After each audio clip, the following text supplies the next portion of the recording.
Ripple SEC appeal, latest news, and this is not good for us, the retail market. That's right, secondary sales under threat with an impending SEC appeal. Due to the graphic nature of this program, listener discretion is advised. Coinbase urges the SEC to withdraw their DeFi rule. Whoa, we're not going to get into that just yet. Your comments come first. That's right, you the viewer are most important. Drop me something hot, something spicy, maybe I'll share it in the next video.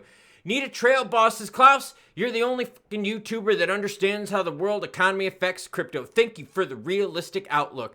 Dennis Burgos says, bro, thank you for keeping it real. Much appreciated. Yes, we had that live stream this morning regarding CPI data. I will have that video linked at the end if you want to check it out. Not a patient person says, once Ripple pays the $125 million fine, I predict XRP will crash to 10 cents.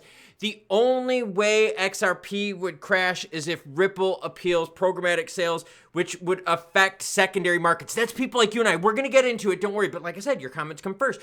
Crypto King says, love your videos, bro. Keep spitting your crypto knowledge. If you come to Canada, I'll buy you a steak dinner. If I go to Canada, we better be going fishing. Heat map, let's do it. 59,221, the price of BTC, while ETH is at 26.57. BNB is at 523, while ton bucking the trend over $7, up 10% last 24 hours. Sol up next on the ETFs, but do you want an ETF? Look what it did for ETH, not much. XRP sitting at 57. Well, we're going to talk XRP price action at the end. We talked a lot earlier today about quant, ICP, HBAR, just not doing it, right? Not doing it. Okay, listen, this is the news, okay? This is where we're at right now, okay? In 2023, Torres issued summary judgment, okay? During that time, the SEC was allowed to appeal. That special appeal is called an interlocutory appeal, okay? Basically, that stops the penalties and they have to deal with it right then. Listen to this, okay? This happened in 2023. And don't worry, I'll bring it up to today because this is super important to what happens today. Specifically, the SEC seeks to certify the court's holding that the defendant's programmatic sales offers to XRP buyers over crypto asset trading platforms and Ripple's other distributions in exchange for labor services did not involve the sale of securities under the Howey test. Okay, so what the SEC was, they were like, look, interlocutory appeal, we want to go after secondary sales. That's what you and I deal with, right? We're talking about like exchange stuff, programmatic sales, stuff like that. Yeah, that affects us. That was denied, okay? That interlocutory appeal was denied in the summer, last summer, okay, when summary judgment happened. Now, here's the deal, though. Just because the interlocutory appeal was denied doesn't mean that the SEC can't appeal in general, and we're going to get into it. First, we got to go to Brad. Brad said the SEC asked for $2 billion and the court reduced their demand by 94%. Suck it, Gary G. Recognizing they had overplayed their hand. Brad says, we respect the court's decision and have the clarity to continue growing our company. Essentially, Brad is saying, we are not appealing. We want to file an IPO, and an IPO for Ripple would be juicy because it would open up funding like crazy for Ripple. So Brad is signaling publicly into the SEC to lawyers saying, yo, we're not appealing. They're happy with the penalty. And in fact, you know how I told you the story about the interlocutory appeal with SEC? They were saving money to pay the penalty on primary sales all the way from 2023. This is easy. Not worried about it. The SEC comes out and says this. The court granted the SEC's motion for remedies, including an injunction barring Ripple from committing additional violations of securities laws, totaling more than 12 times the amount Ripple suggested was appropriate. Okay? So even the SEC is like, look, we are not going to appeal the penalties. That is the big thing you have to take away from this. Ripple and the SEC both do not want to appeal the penalties. Now, Ripple does not want to appeal, period. Ripple gains nothing. I repeat, Ripple gains nothing by appealing. They could pay their $125 million fine, walk on down, and be good to go. Now, their sales to primary, okay, they've already changed that. They've already fixed it, so they're good. Ripple's good. Seriously, they have nothing to gain by appealing. That would screw up the ETF. Why? Because the SEC approves XRP ETFs, all ETFs. That would also screw up the IPO, which would bring massive funding to Ripple as a company, which would allow them to expand. Why would that mess it up? Because the SEC approves IPOs. So no, Ripple doesn't want to appeal. The SEC is saying, we don't want to appeal the fine. That's awesome.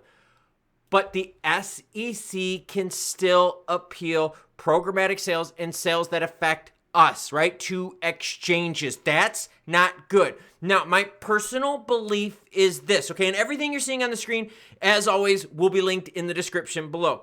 My belief is this, okay? As soon as Torres did her ruling back in 2023, okay, the SEC was like, yo, we want to go after secondary. We need to do this. We need to go after. The court's like, no. Now you have to ask yourself, does the SEC still want to go after secondary? Or is the SEC just going to leave it all alone and focus on other things? My feeling is this. In 2023, they wanted an interlocutory appeal. That's a special appeal. They got denied that, okay? If Ripple wanted to appeal, we know they won't, cool. If SEC wanted to appeal that, they could do it right away. So after Torres issued the penalties, right, that $125 million, that injunction and all that, SEC right then and there could have been like, hey, we know you denied our interlocutory appeal. We're going to file a traditional appeal. They have 60 days to do so. So what do they gain by waiting? Seriously, what do they gain? The only advantage they have is seeing if crypto stays with the lines right now, party lines, right? If Kamala keeps garnering votes, if Kamala keeps growing, then the SEC is like, we're obviously not hampering your crypto votes. The SEC would go after him. But my thinking is this. Every day that goes on, the chance for the SEC to appeal becomes less and less and less. And honestly, I'm looking at this going, look, Gary wants not only to go after Ripple, Gary wants to go after everyone. So if they could be like, hey, look, we slowed Ripple down. Let's focus on project B, C, D, E, and F. Cool, let's do it. So as time goes on, my honest belief is that the odds for the SEC appealing programmatic sales, stuff that deals with us, is going to be less and less. Now, that being said, though, if all of a sudden Kamala's sitting here and the amount of popularity she has is gaining, what does the SEC have to lose by going after Ripple's programmatic sales? Right? Think about that. So what we have to ask ourselves is this. How strong is the crypto vote? And does the SEC want to rock that boat? Now, I honestly think that the SEC has more to lose than to gain by appealing. If Kamala wants to start bridging that gap with crypto, right? Starting to be more crypto friendly. How helpful would it be if Kamala's here being crypto friendly, but Gary's over here going, no, we're going to appeal. No, we're going to crush crypto more. No, we're going to... No, that kind of goes against it, right? Because Gary and the SEC have been receiving protection from Biden and Kamala.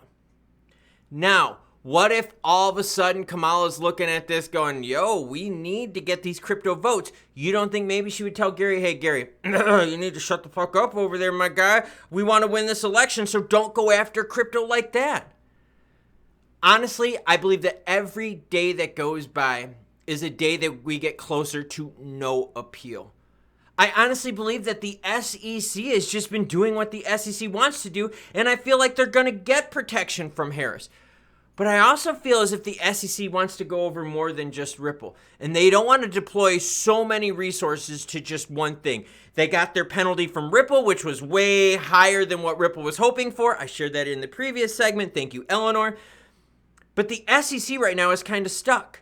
And honestly, the way the crypto vote is, the strength of the crypto vote, and you're part of the reason why that is, because you out there are a crypto fan just like I am, and they know the crypto votes are big. So every day that crypto vote strengthens is one more day closer to where Gary, I believe, will not appeal. But I could be wrong, and Gensler could be a total prick. Wait for day 59 and say, fuck y'all, I'm appealing it, secondary sales, bending you over, giving a little working it to the market. That'd be typical of Gary G, wouldn't it? Now here's how the time frame rolls out. Gensler would have 60 days from the Torres ruling to do the appeal. That puts us to early October, the first week of October. Less than a month away is the election. You're going to have primaries happening between now and then. Going to have a whole bunch of polls happening now and then. So what we have to ask ourselves is this. Was the crypto vote strong enough to keep Gary Gensler at bay? I want to hear from you, though. Do you think Gary is going to appeal? And if so, is he going to go after the jugular secondary sales and trying to ruin it for people like you and I? Scumbag better not. I just got done with a sprint workout and it sucked. I had like zero power in my legs, probably because I had a hard cycling workout yesterday and I worked out earlier this morning. Overachiever. But what are you doing? Let me know, and let me know how you feel about Gary G. And as always, choo-choo, bitches. Cody Co still hasn't said shit.